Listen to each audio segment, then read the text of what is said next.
April 2025 marked a chilling moment in the American criminal justice system, with several high-profile executions carried out across the nation. In this video, we will delve into the lives, crimes, and final moments of those who met their fate this month. From tragic murders that shook communities to last words that echoed in the faces of victims' families, these cases have left an indelible mark on the legal landscape. Join us as we explore the stories behind the headlines, stories of tragedy, justice, and the controversial debates surrounding capital punishment in America. Michael Anthony Tanzi, State, Florida, execution date, April 8, 2025. On April 25, 2000, 49-year-old Janet Acosta was taking her lunch break in her maroon van, parked at the Japanese Gardens in Miami, reading a book. Michael Tanzi, then 23, approached her under the pretense of asking for a cigarette and the time. When Acosta was distracted, Tanzi punched her in the face multiple times, gaining entry to the van.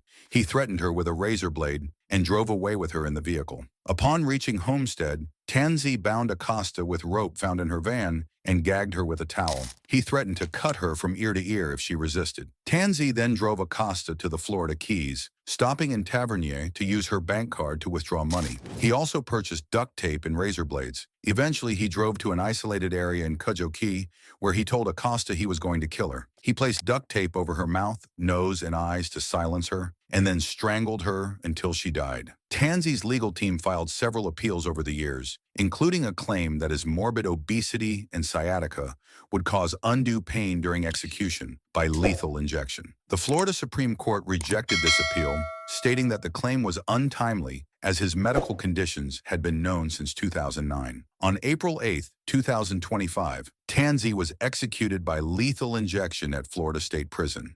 He was pronounced dead at 6:12 p.m. In his final statement, he apologized to Acosta's family and recited a verse from the Bible. Final meal and last words. Tanzi's last meal included a pork chop, bacon, baked potato, corn, ice cream, and a candy bar. He met with a spiritual advisor before his execution. His final words were directed to Acosta's family. "I want to apologize to the family," followed by a recitation of a Bible verse. Mikal Deen Mahdi, State, South Carolina, execution date, April 11, 2025. Mahdi's crime spree began on July 14, 2004, when he stole a gun and a car in Virginia. The next day, he fatally shot a convenience store clerk in Winston-Salem, North Carolina, during a robbery. On July 17th, he carjacked a man at an intersection in Columbia, South Carolina. The following day, July 18th, Mahdi ambushed and murdered 56-year-old off-duty police officer Captain James Myers in Calhoun County, South Carolina. He shot Myers 9 times with a .22 caliber semi-automatic rifle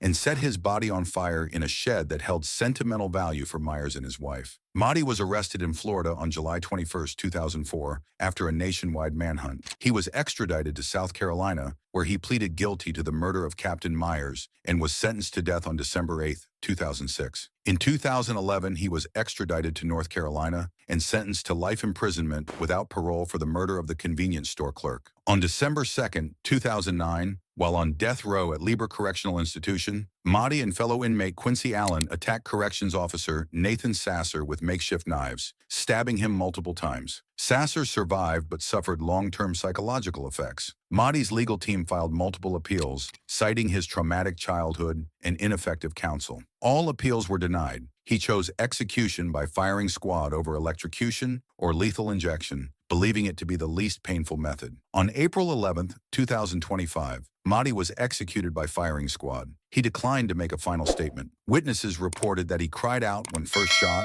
flexed his arms, and groaned during the initial moments before being pronounced dead at 6:05 p.m. Final meal and last words. Mahdi's last meal included ribeye steak medium, mushroom risotto, broccoli, collard greens, cheesecake, and sweet tea. Mahdi declined to make a final statement before his execution by firing squad. Moises Sandoval Mendoza State, Texas, execution date, April 23, 2025. On March 18, 2004, Mendoza, then 20, entered Toloson's home through an unlocked back door while she was alone with her 6-month-old daughter. He abducted her, leaving the infant behind, and drove her to a secluded field near his residence. There, he sexually assaulted her, strangled her, and fatally stabbed her in the throat. Mendoza then transported her body to a more remote location, wrapped it in a tarp, and set it on fire in an attempt to conceal evidence. Tollison's remains were identified through dental records. Mendoza confessed to the murder after a friend reported his admission to the police. He was arrested and charged with capital murder, rape, and kidnapping. In 2005, he was convicted and sentenced to death. During the trial, evidence of Mendoza's history of violence against women, including assaults on his mother and sister, and a prior sexual assault conviction, was presented.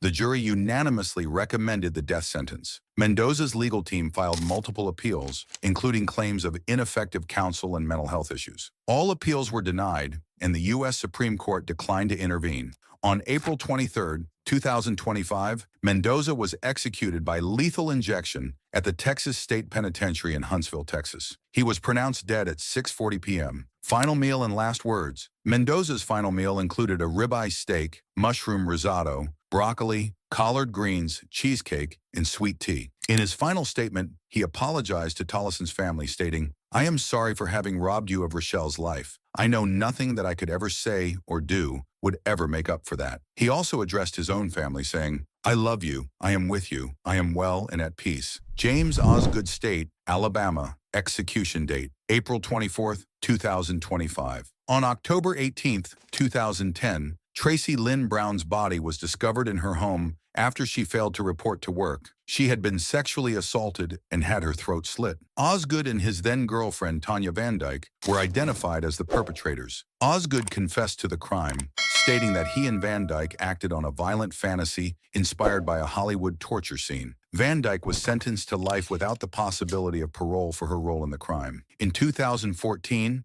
Osgood was convicted of 2 counts of capital murder, one for the murder itself and another for the murder committed during a sexual assault. During the penalty phase, his defense presented mitigating evidence, including his history of childhood abuse, psychiatric issues, and suicide attempts. However, the trial judge's instructions to the jury limited the consideration of this evidence. The Alabama Court of Criminal Appeals ruled that the jury instructions were unconstitutional and remanded the case for a new sentencing trial. In 2018, Osgood waived his right to a jury trial and requested the death penalty, stating that he believed in an eye for an eye. The same judge who had previously imposed the death sentence resentenced him to death. Osgood was executed by lethal injection at the William C. Holman Correctional Facility in Atmore, Alabama. He was pronounced dead at 6:35 p.m. CDT final meal and last words. Specific details about Osgood's last meal were not publicly disclosed. Osgood apologized to Brown, acknowledging her by name for the first time since the crime.